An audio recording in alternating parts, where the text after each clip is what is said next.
Can't decide and torn between a romantic, comedy, action, or an indie film to watch for the weekend? Well.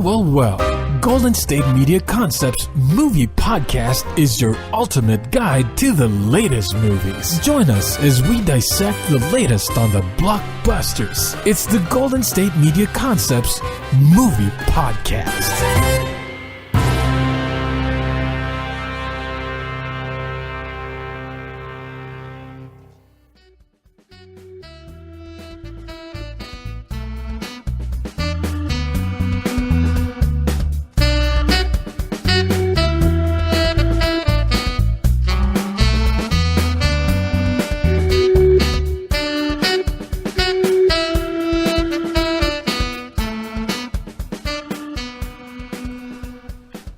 Hello, and welcome to the GSMC Movie Podcast, brought to you by GSMC Podcast Network. I'm your host, Staci. And I'm your co-host, Sarah. And today, our first movie is Life of the Party, the new Melissa McCarthy movie. Yes.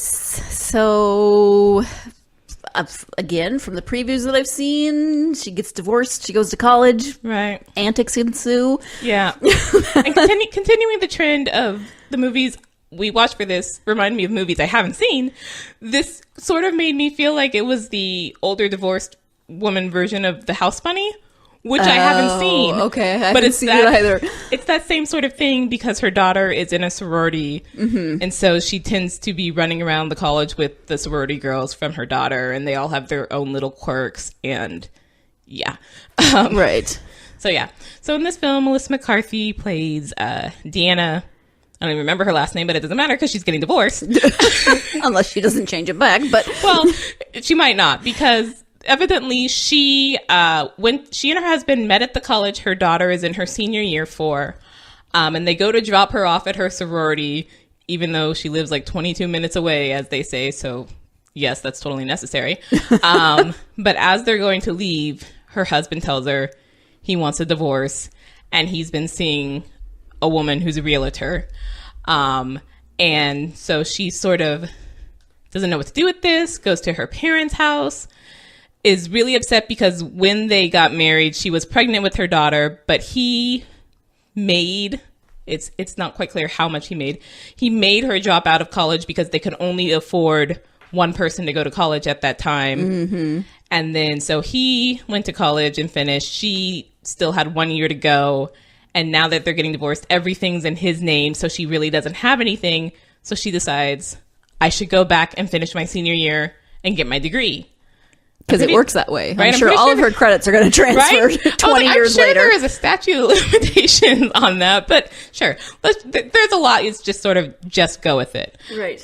So when she goes to explain this to her daughter, she meets her daughter's sorority friends, one of whom has a weird backstory of was in a coma for 8 years and is now a freshman at the college, but somehow we keep seeing her in one of Melissa McCarthy's archaeology classes. Mm-hmm. And again, it's just sort of but if you're a senior and she's a freshman, I don't know that you'd be in the same archaeology class if you only had the 1 year left before your degree. You should definitely be in more advanced archaeology classes. But whatever, continue, just go. Right. Well, some of those credits maybe didn't transfer. I don't know. Right. My question is, why does Melissa McCarthy look like a mom from the 80s in this movie? What is up with her outfits? Because that's clearly that's the only way moms can be dorky and unwith it is to look like they're from the 80s. I mean, yeah. Although I had a hard time when she first shows up because in the first scene, she's wearing a pink sweatshirt that says World's Proudest Mom, and I immediately jumped to the SNL skit she just did as World's Proudest Stepmom. And I was like, I'm not sure where I am right now. Wait, what am I watching? I have to get with it. I have to figure it out. But yeah, so she's going through this divorce. Her best friend is played by Maya Rudolph. Right. Who also looks like a reject from the 80s. Yes. I don't know. Maybe this was supposed to be I don't know. But then she goes to a party with her daughter and her friends because this mom, who's clearly proven to be super embarrassing to you, is having a tough day. So, of course, what does the daughter do? We have to take her to a party. Sure. Right. Okay. But at this party, she meets a fellow student named Jack. They bond over wine, Although I was completely confused by this because I thought she actually asked if they had like have some sort of wine at the party. And he's like, oh, no, we didn't get that. And then I thought he was being sarcastic when they were talking about wine. But no, they evidently actually both really like wine as this later comes up. So she gets with him and they... This is the mom? Yes. The mom gets with this 20-something named Jack. Hey, go for it. And so both she and her daughter the next morning do the walk of shame out of the fraternity house together. That's awesome. And she at first is like, I can't have this relationship with Jack because I'm literally old enough to be your mother, but somehow can't help herself and keeps having sex with him, including in the library, which was in the trailer, with her telling Maya Rudolph that over the phone. And then, so there's a lot of antics. There's a sort of mean girl who looks a lot like a young Chrissy Teigen. Not Chrissy Teigen and not Chrissy Teigen's daughter, but looks kind of like a young Chrissy Teigen. Well, Chrissy Teigen's daughter's only like 2, right? Well, she just had a boy, so I don't even know. But so there's a situation with her and that girl who keeps showing up at the different parties and doesn't like her because she's uncool. And it's just like, oh my God, could you think of any other insults, really? And just, there's this whole thing with her roommate because for some odd reason she's living on campus. Because you have to have the full class. I don't know. Well, she has no money apparently, or no home. It's I don't so know. Weird. No credit. It's supposedly for a while her husband is paying for her to go to school as part of their like, as we're getting divorced, I'll keep financially supporting you, or something.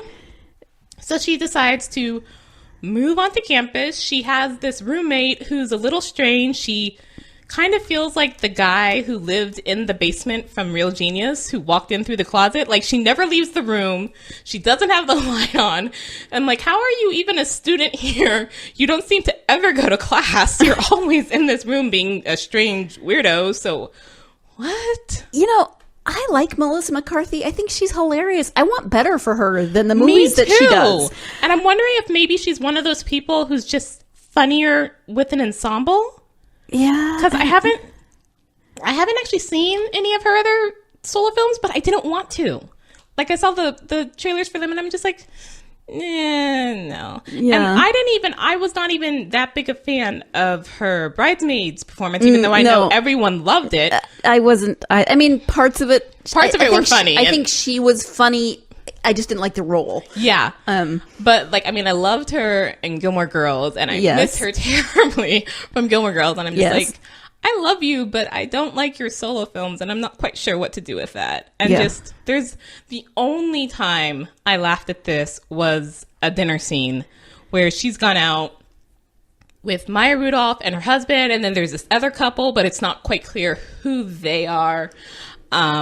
And then Jack, the boy she's been sleeping with, shows up because he works at this restaurant. Oh. And then we get a reveal about his story, which I won't spoil because... So she's a fifth wheel and then Jack shows up, although he works there. But I mean, that's funny. And then somebody else shows up and it's just like, that is the only part I laughed at because it was kind of, good for you.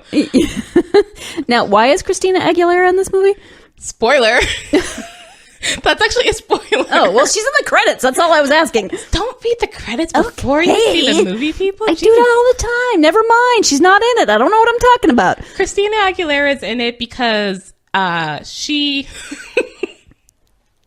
So she goes to, I don't even remember what reason they went to this other party where she accidentally eats weed chocolate. Oh.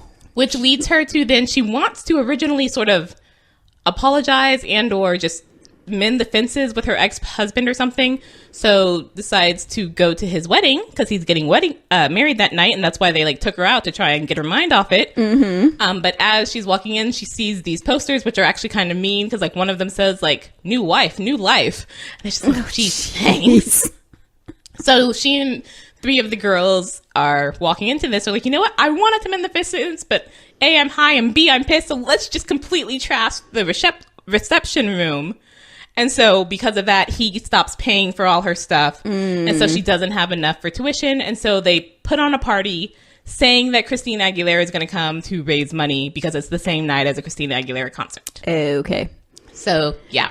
Super spoiler, Christina Aguilera is in the film. But yeah, it's just this, there was so much in that they were trying to be funny. And I just was like, almost didn't laugh at anything. That's unfortunate. There was one moment at the beginning where I laughed, not because it was funny, but just sort of oh wow, didn't see that coming. Because she and Maya Rudolph, when they first learn about the divorce, decide to go play racquetball while drinking like mini wine coolers or something. It's a strange scene. They're playing racquetball and there's these two older men outside the court who clearly want the court and are waiting for them.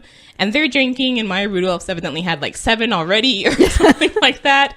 And so Melissa hits the ball really hard and it bounces off the wall and hits Maya Rudolph in the crotch. And so Melissa like constantly apologizes, and she's like, well, you should really apologize to my vagina. And so Melissa does bend down and apologize. She's like, I'm very sorry. And then Maya Rudolph like prompts her, Staci. And she's like, what? It's like, my vagina's name is Staci. And I'm just like, okay, so I did not expect to hear my own name in this film at all, but to be the name of a vagina. Am I in reality right now? What is going on? I'm sorry that she named her vagina after you. I mean, I doubt it's after you, but still, I'm sorry. Yeah. Yeah. I'm going to assume it's spelled with a Y, just because. Let's go with that. Most people don't ever spell their name like I do with just a plain I. Or even an IE, and it still wouldn't be you. That is always the case. Like when they, ask me how I spell my name, I'm like, oh, it's Staci. It's like, oh, with the Y? No, I. Oh, IE? No, just an I. Just an I. I can't explain that. That was my mother's decision. I'm perfectly fine with it. I actually like having the I because not a lot of people have it. So yeah. But anyways, yeah, by that point I could tell this was probably not going to be that funny a movie because Maya Rudolph has come in as the best friend, and you could kind of tell this is supposed to be sort of funny, and I'm just like, not that funny. Right. I also want better for Maya Rudolph. I mean, right. These are two incredibly talented women. I don't know what's going on with these films, and it was written by Melissa and Ben Falcone, who also directed it, and I believe that's her husband, if I'm not mistaken. That one I don't know, but I can check that out for you. But I believe they've worked together before. If it's not her husband, but I think it is, and it's just like, maybe you need someone else to work with, or someone else to help you write the scripts, or something, because it's just because if she's writing it and I still want better for her, she's not doing herself any favors, right? I don't know, and it's just like they couldn't quite make up their mind. Coma Girl, which is actually kind of how I don't even remember her name. her daughter's name is oh crap, it starts with a C, but I get confused because there's like 2 of them that start with a C, and I got confused which one's which. Yes, that is her husband. Yes. Okay. And then one of the girls' name is Debbie, and I forget, I don't think I ever learned the 4th girl's name, and then there's Coma Girl.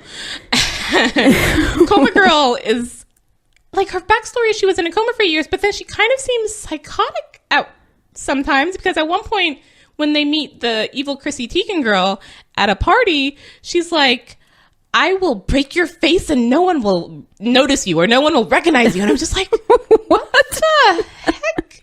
I mean, fine, yeah, she's being mean, but that is like taking it up to like 11 really quickly there. What is the matter with you? This sounds like a very, very bizarre movie.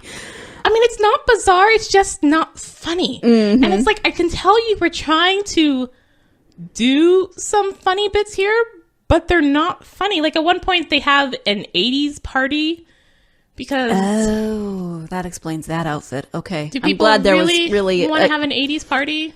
People who may not have even been born in the 20th century? But anyway, so they go and Melissa, is wearing that outfit.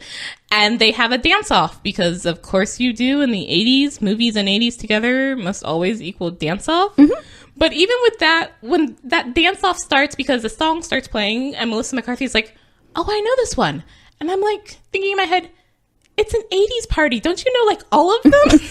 Why do you only specifically know this one when we've been here for how long and how many songs? Like, you know this one specifically? This, really? I'm just... Yeah, that so much is not believable of this. And then even when I'm like, okay, skip it, the believableness, it would be fine if it was ridiculous to the level of funny. But it's just sort of ridiculous to the level of, oh, you tried. That's unfortunate. Yeah. Yeah. So, I mean, if you're just really crazy gung-ho Melissa McCarthy fan, by all means support her, but also, you know, help her to figure out how to get a better writing, directing partner or something. Yeah, although really, how do you tell your husband that? That's a different podcast. That Right. would be our relationship podcast. On that note, we're going to take a short break. Stay tuned. Watching TV has changed over time. Streaming has become the new norm. That's why Golden State Media Concepts television podcast dives headfirst to the world of cord cutting. Want to be on the loop of what's hot in Netflix? Or if it's not a preference, what about original shows in Hulu? We've got you covered. Join us as we fill in the blank and talk about movies to stream and what show you should be binging. This is the Golden State Media Concepts television podcast.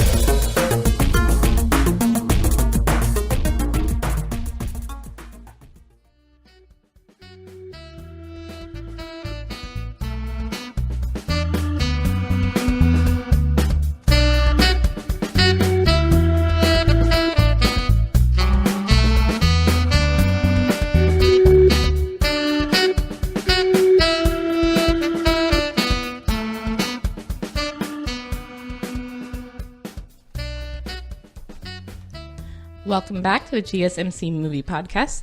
Our second movie is Power Rangers, the newer version. Newest? Is it? I don't know. I'm sure there's probably been a new series of Power Rangers since this movie came out, just because there's like a gazillion of them. Yes. You know, I never watched Power Rangers. Really? Yeah, it was a little, I guess, after my time. We already know. I've already said I'm old, so everyone knows. I was a child when Power Rangers came out, and I actually couldn't remember much about it, except that I wanted to be the Pink Ranger, not the Yellow Ranger, because the Yellow Ranger didn't have a skirt, so I thought it was actually a boy, and I think in the like original clips they used from the actual Japanese show, it might actually be a guy. But when we brought it to America, we're like, we need more than one girl in this group. The Yellow Power Ranger isn't still Asian, is she? No. Well, let me Thank you, rephrase that. because that was wrong. Well, they changed that even in the original. So when they first started, the Yellow Power Ranger was Asian and the Black Power Ranger was black. Right. But then those people didn't re-sign the contract, and it's not clear on whose side that was. So then the Yellow Power Ranger became black and the Black Power Ranger became Asian. Sorry. And so that's how they have it in the 1990s movie. But the Pink Power Ranger is still a girl? The Pink Power Ranger is still a girl. The Yellow Power Ranger is still a girl. I'm just going to spoil this right now. The Green Power Ranger does not show up in this one, but if there is a sequel, will likely be there. So, yeah. But they all keep their same names, or at least some of their same names, because the two black and yellows obviously had two different names.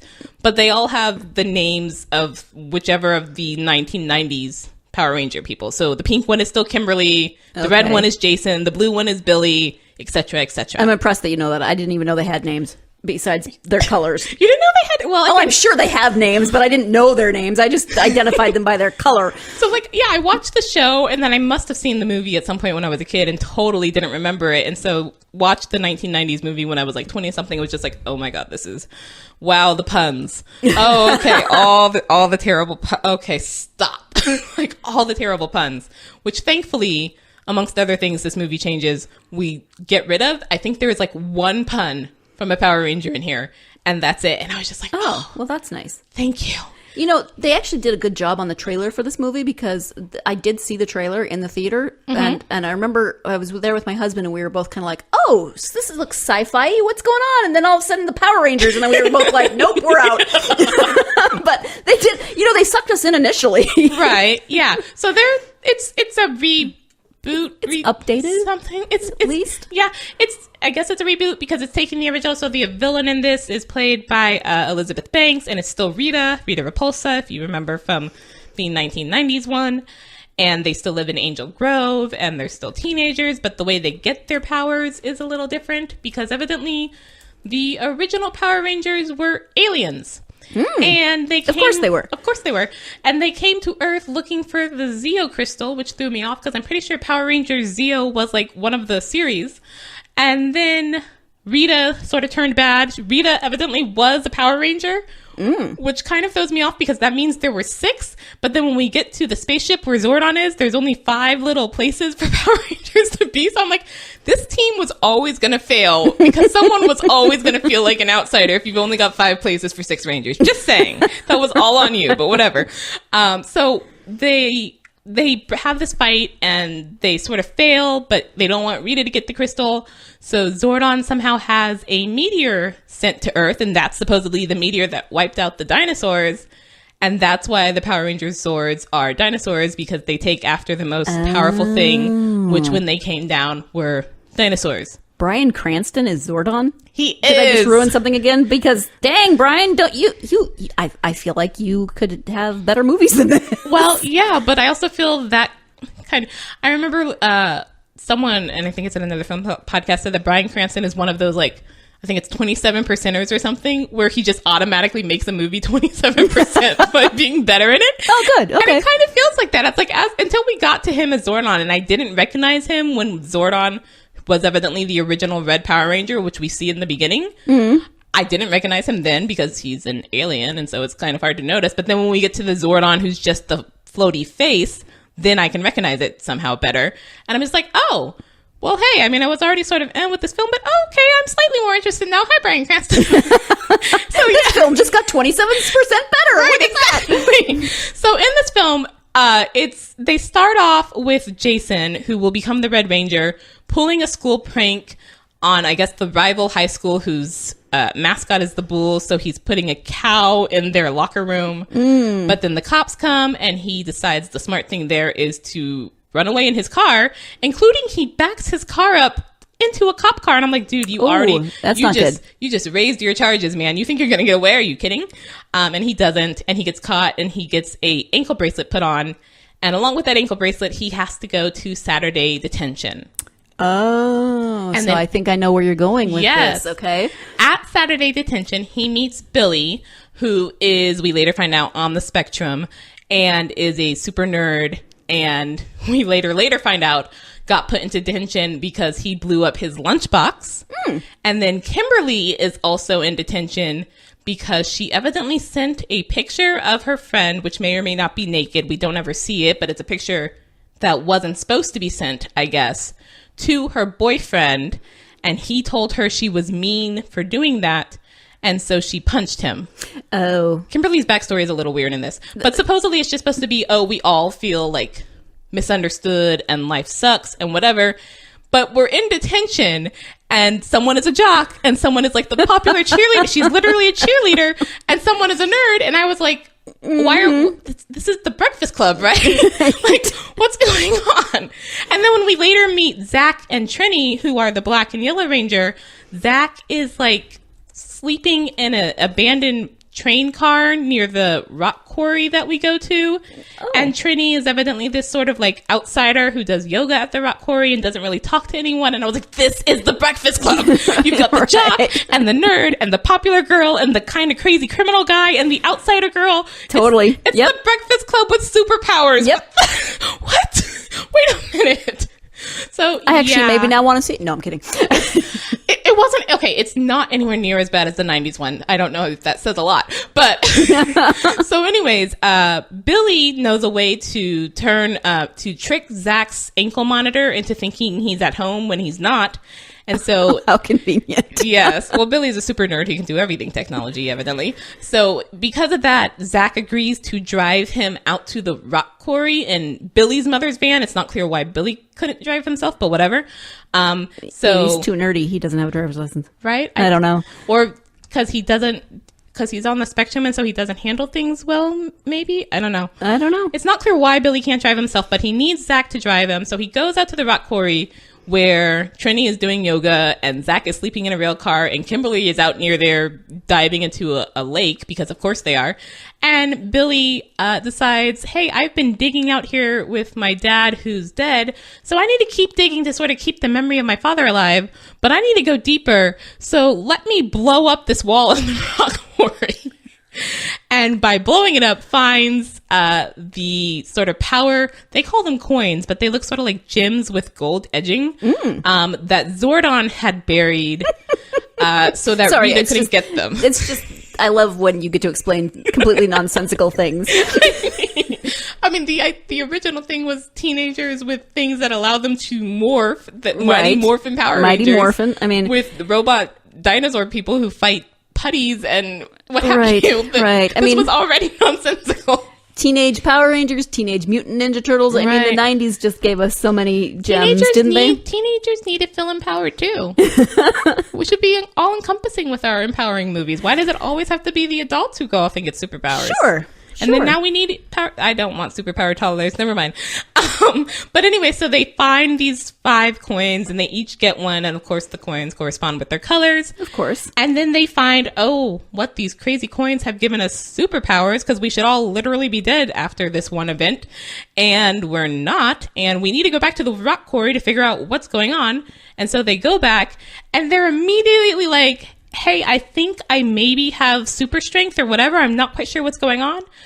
Let me try and do this like 50-foot jump over a 100-foot gorge. Oh, sure. Yeah, because I might have superpowers. Right? I immediately know, like, I was like, you've never done that before and nothing in your life prior to last night suggests you should ever be able to. Shouldn't you start with something a little smaller? Right? But, like, so they're trying to catch up with Trini, who's still very outsidery and so doesn't want to talk to them. And so she Sure. jumps the gorge.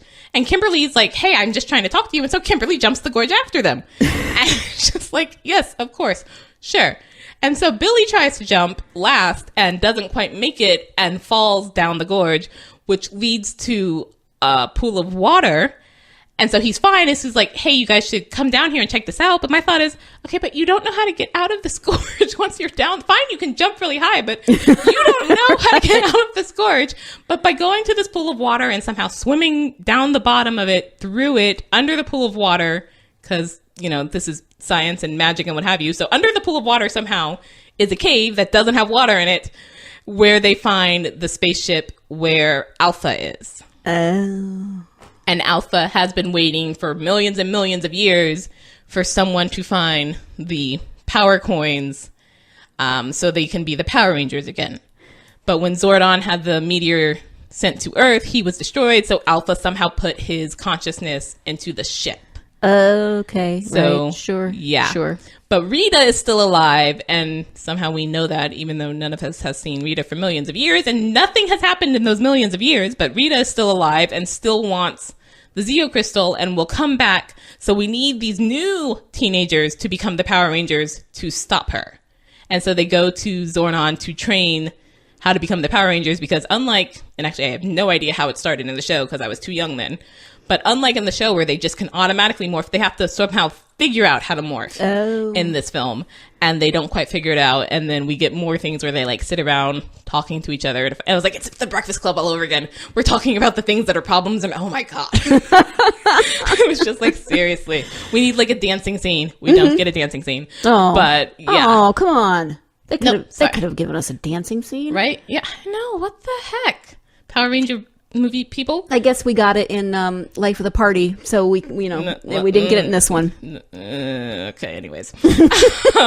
But so, yeah. So they've updated a lot in this movie. The Zords are clearly updated, but I actually have a hard time with these new Zords figuring out what dinosaur they're supposed to be. Oh, they're ambivalent dinosaurs? Well, the pink one is still clearly a pterodactyl, and the red one is a T-Rex.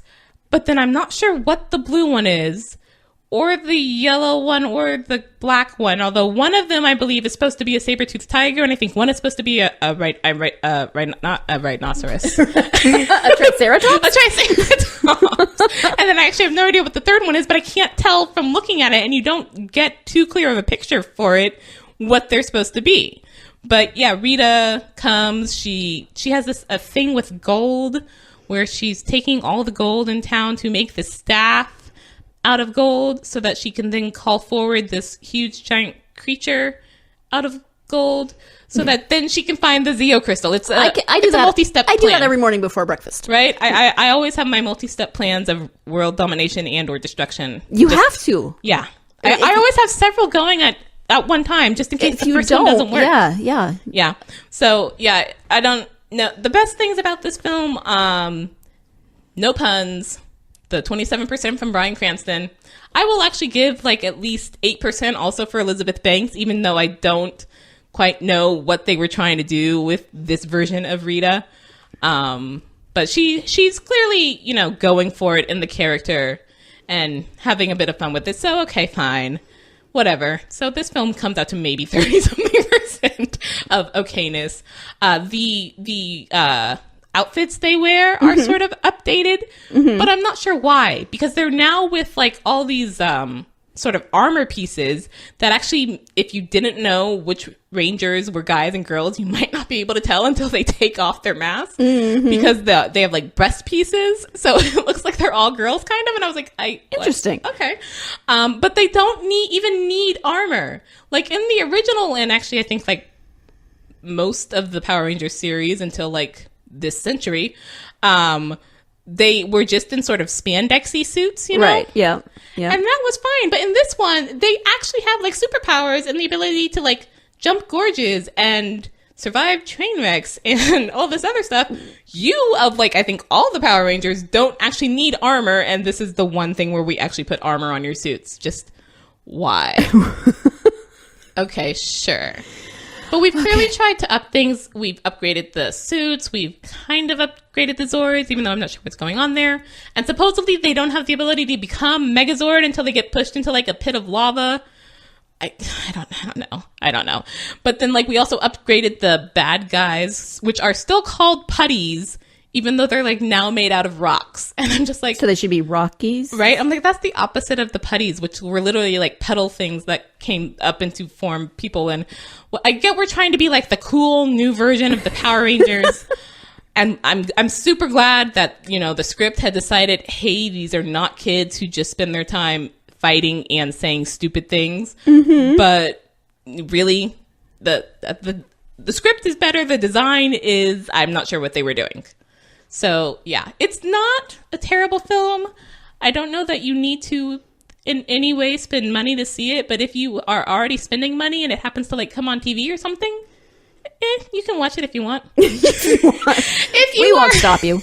If you are a child of the age, it might be interesting to see this new version of the Power Rangers, especially if you haven't actually seen any version save for the original Jason, Kimberly, Billy, whatever group. If you missed all the like 20-something different Power Ranger sets in the middle, this might be interesting to see. And or if the idea of Breakfast Club with superpowers entices you, this might be interesting to see. This is the movie for you. Right. But other than that, I'm just like, I don't feel I would have missed anything if I had never seen this film. So I'm not sure if there will be a sequel. It's hinted that maybe there's a sequel. We start calling out Tommy's name and we see a green jacket, but then we don't see Tommy.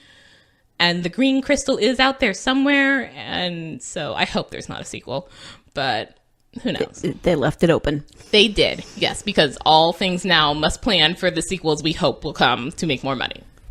And on that very bright, not at all cynical note, we're going to end for today. Thank you for listening to the GSMC Movie Podcast. You've been listening to the Golden State Media Concepts Movie Podcast, part of the Golden State Media Concepts Podcast Network. You can find this show and others like it at www.gsmcpodcast.com. Download our podcast on iTunes, Stitcher, SoundCloud, and Google Play. Just type in GSMC to find all the shows from the Golden State Media Concepts Podcast Network. From movies to music, from sports to entertainment, and even weird news. You can also follow us on Twitter and on Facebook. Thank you, and we hope you have enjoyed today's program.